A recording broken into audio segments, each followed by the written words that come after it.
Hi friends, शाही पाठशाला YouTube channel पर आप सभी का बहुत बहुत स्वागत है। 17वीं बीपीएससी मुख्य परीक्षा के लिए टेस्ट सीरीज लेकर के मैं उपस्थित हुआ हूँ। और आज का जो टेस्ट सीरीज है इसमें जीएस पेपर 1 के लिए पहला टेस्ट आप लोगों के लिए लेकर के आया हूँ। आंसर राइटिंग में पॉइंट को कैसे जनरेट करें इसके बारे में मैं थोड़ी चर्चा करूँगा। और समय पर आज के टेस्ट में हमारा विशेष ध्यान रहेगा। चूंकि मैंने आपको कहा है कि जितने टेस्ट मैं आपको दूंगा तो आंसर राइटिंग से रिलेटेड एग्जाम कैसे देना है, टाइम कैसे मैनेज करना है, कुछ ना कुछ छोटे छोटे बातों को मैं आपको नोट डाउन करवाता जाऊंगा, थोड़ा आपको याद दिलाता चलूंगा ताकि आंसर राइटिंग में जो छोटी छोटी समस्याएं आपके लिए एक बड़ा प्रॉब्लम बनकर आता है वो ना आए।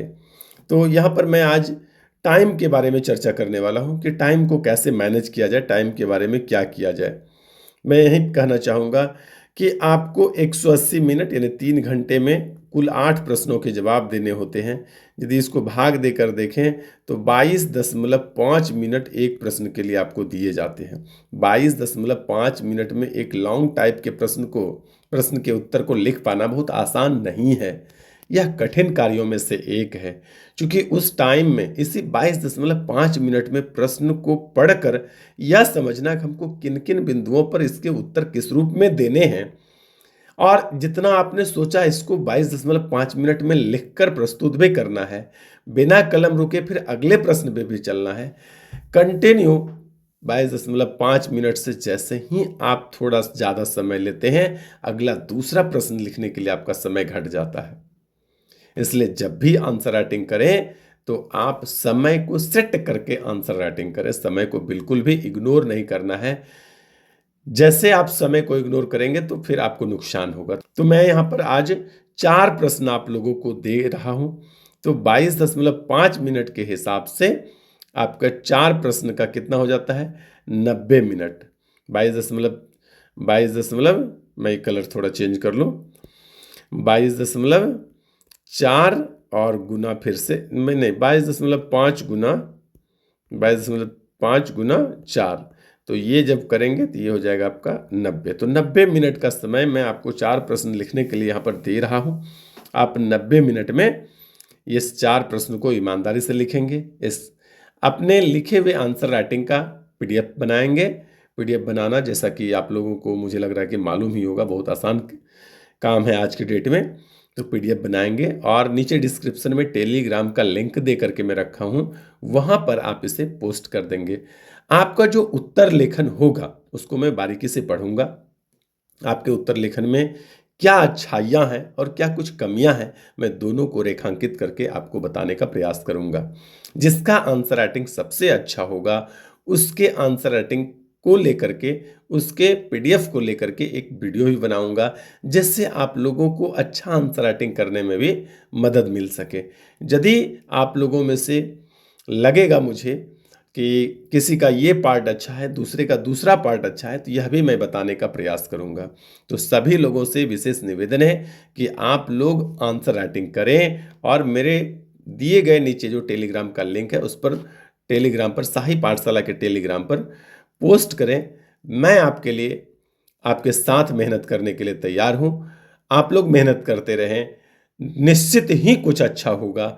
तो आज का मैं चारों प्रश्न आप लोगों को बता देता हूं।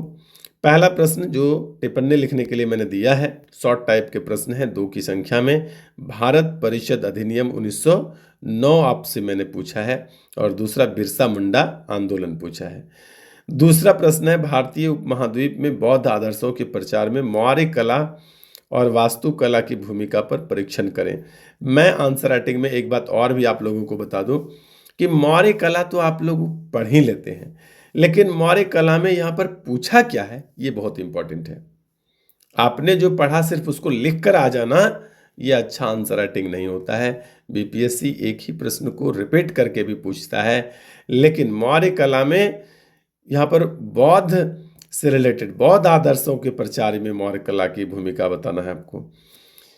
तो इस बात को ध्यान में रखना है कि प्रश्न की प्रकृति कैसी है, उत्तर हमको उसी अनुरूप लिखना होता है। ये नहीं होता है कि मैंने मौर्य कला पढ़ लिया, कुछ भी पूछिए हम लिखेंगे तो यही। ऐसा करेंगे तो ज़्यादा लिखने पर भी कम नंबर मिल सकता है। और कई बार आप लोग कॉपी देखते हैं, जैसे मैंने पिछले वीडियो में भी कहा था कि लगेगा कि इन्होंने ज़्यादा नहीं लिखा फिर भी इतना नंबर कैसे मिला। तो उन्होंने ज़्यादा नहीं लिखा, परंतु प्रश्न का जो डिमांड था, प्रश्न का जो मांग था, वही लिखा, इसलिए उनको ज़्यादा नंबर मिला होता है। उसके बाद तीसरा प्रश्न हमारा है, भारत के लिए मल्टी मॉडल कनेक्टिविटी क्यों आवश्यक है? इस संदर्भ में भारत माला परियोजना और समर्पित माल गलियारों के योगदान का विश्लेषण करना है। चौथा प्रश्न है, भारत और बांग्लादेश के बीच के संबंधों के सकारात्मक और नकारात्मक पहलू, इन संबंधों को मजबूत करने के उपाय और इन संबंध से जुड़ी चुनौतियां शामिल हो सकती है। इस बारे में आपको एक उत्तर लिखना। तो ये 4 प्रश्न हैं, चारों के चारों बहुत महत्वपूर्ण हैं। आप यकीन माने कि इन चारों में से हो न हो कि 2-3 प्रश्न तो आ ही जाएंगे। जितना प्रश्न मैं आप लोगों से करवा दूंगा, आप इस बात के लिए निश्चिंत रहें कि मैक्सिमम प्रश्न मेरे द्वारा कराए गए प्रश्न में से ही रहेगा।